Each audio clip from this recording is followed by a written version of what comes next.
Now, one of the most underrated topics between the history of Ford vehicles and Chevy vehicles is why did Ford use so much single overhead cam in their different vehicles where Chevy just stuck with the small block V8? Then the Ford Thunderbird was the first personal luxury coupe.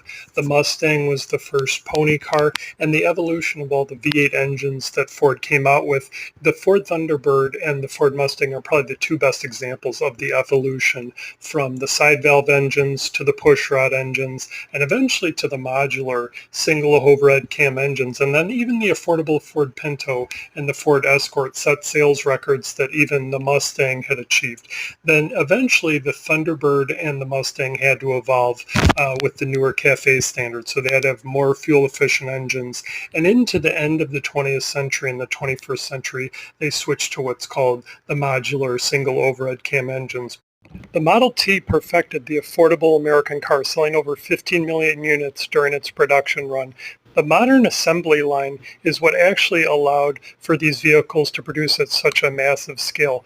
The Ford flathead engine was eventually produced for a total run from 1932 to 1953, which led to the first pushrod engines of the Y block that were in the Ford Thunderbird, and then eventually they switched to the FE engines and the Windsor engines in the Ford Thunderbird and the Ford Mustang. Now, what happened over the next few decades was sort of a battle of popularity. The Mustang held the title for most part, and then it also went to the Thunderbird for a few years. Then the Ford Pinto and the Ford Escort were also affordable four-cylinder engines, but really the Mustang and the Thunderbird carried the torch for. And here's what happens. If you search, why did Ford switch to single overhead cam? Everybody talks about the camera, but the story kind of stops there. What a lot of people don't realize is they developed the single overhead cam at their different plants. The Lima, Ohio plant built the Pinto engine. Then the Dearborn, Michigan plant built the CVH